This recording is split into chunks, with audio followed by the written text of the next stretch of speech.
stay active across your entire balance of life, politically, financially, physically, socially. I think all of those elements, if you remain active, they touch on all of the pistons that make us human. This podcast encourages and empowers you to create your own unique real story, develop your own unique real statement, and discover your own unique real self. The power is yours. Good afternoon, Grady Craig. How are you doing on this wonderful, beautiful afternoon? I am doing fantastic. It's morning here, but great to be here. Yeah, tell us, what part of the world are you in right now? So I am in Santa Monica, California. Sweet. Where the weather is great, isn't it? During the afternoons, yeah, they call this May gray and June gloom. Okay. It's cloudy during the mornings, but it is more often than not a All right. beautiful place to All right. live. Very similar to what's going on in the Caribbean. It's pouring rain here right now. Pouring rain. Well, do tell us which of your talents is responsible for us connecting at this specific time in history. So I think it's my hustle and leadership. I know I was referred by my employer, and I think he recognizes that, and that's why he put us two in touch. Yeah, tell us about the hustle. Like one of the things I saw in there quickly, I'd say is you went into this job like no salary attached. Correct. Yep. I started this thing, and I was able to do so because I sold a business that I had started when I was much younger. I think that's just come from being raised by middle class parents, and if you want something, you have to earn it and go out and find it on your own. So I've been able to source opportunities and capitalize on them through my own work ethic. Now, I've interviewed a ton of individuals and I've read a ton of stories. There's something about cutting grass as an initial business that builds wealth. I cannot put 1+1 together. I think it's because of the work that is required and the consistency. Mm-hmm. What would you sum it up to?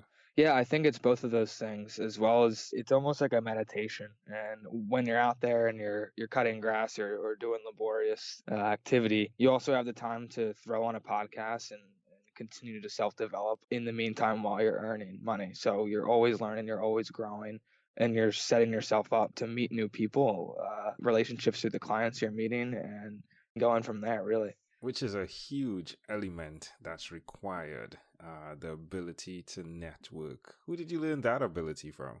I think it came from that business I started at a young age, being 12 years old and being able to converse and talk to adults. It's led me to great opportunities in life and internships and referrals to schooling and new business. I think it's all about the people that you meet and continue to network with.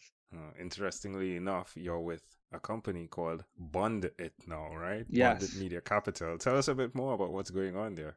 So Bondit is a film, TV, media finance company. We help filmmakers produce their projects, their television shows, what have you, by providing loans to their productions. So that networking skill has continued to transpire, going to events around the world and meeting filmmakers who need some extra assistance to make their visions come true.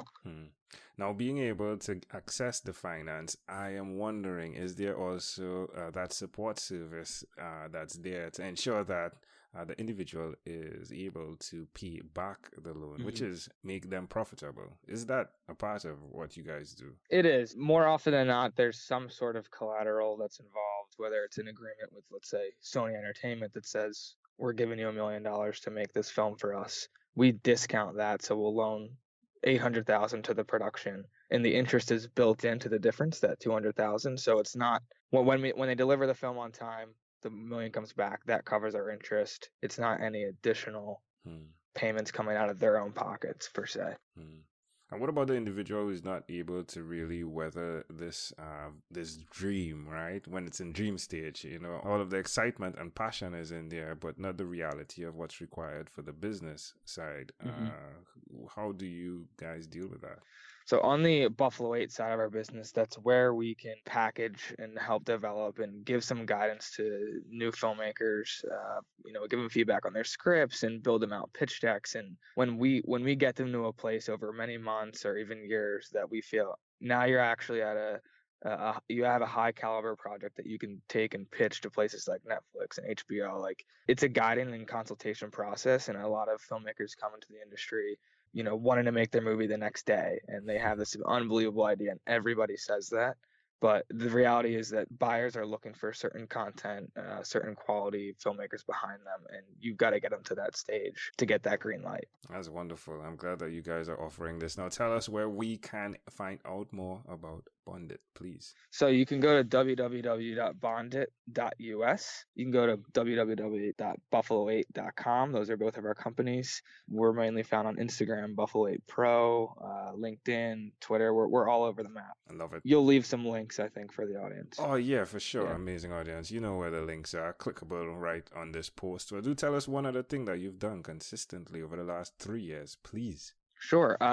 I've kept in touch with some of my friends that I went to boarding school with. I do that on a daily basis.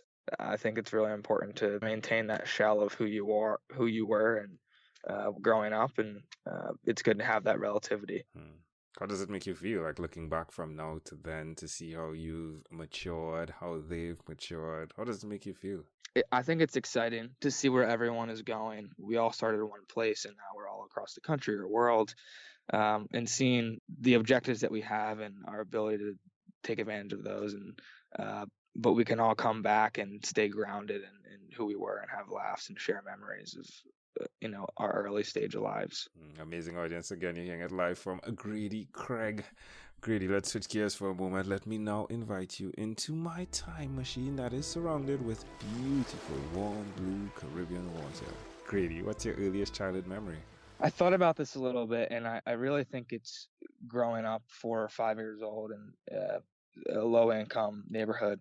And I had friends that were Black, white, Asian, and when you're that young, everything's pretty blissful. There's no societal constructs or anything like that. And I remember looking out my front door window and seeing a friend.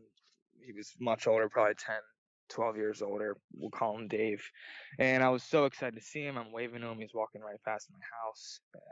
A few minutes later, he disappears down my driveway, and then he reappears. His shirt is full with items in there, and then I'm still excited to see him waving and all that. And then I find out that a couple of days later, my parents are upset that we were planning this vacation. It was our first vacation going down south to North Carolina, and she had got all these surprise juice boxes for me and my little sister, and they were all stolen from this boy who I thought was a friend of mine.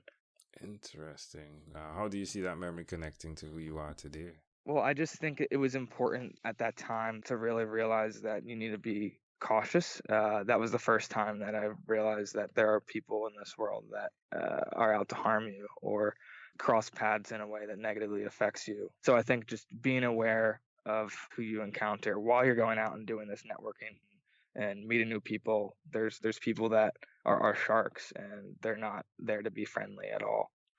Yeah, that's an interesting situation that you encountered there. So how old did you say you were, average age at that time? I was probably 4 or 5.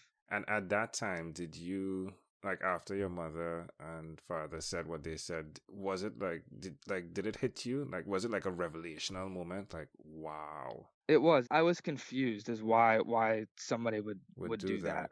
Yeah. Yeah. So it sparked a lot of questions. What does that person need? What are they lacking? And are they truly your friend? And who should I trust? Yeah, it's interesting.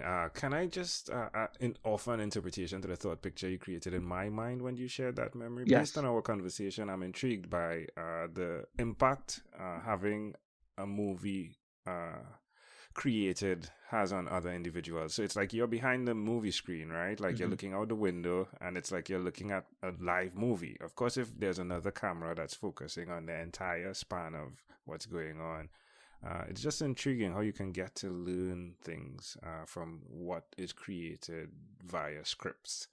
And I'm intrigued. I'm wondering now, what happened with that guy and what made that be a thing. But I'm also intrigued by you and your mind now even more, because if you were so aware to self-reflect that speaks a ton in terms of who you are. And I guess it comes full circle to the grass cutting and you always learning and growing and where you are today. And it's pretty intriguing for me. Mm-hmm. Yeah? Yeah, I appreciate that. You're welcome. You're welcome. If we fast forward to when you were 12, what was your favorite song?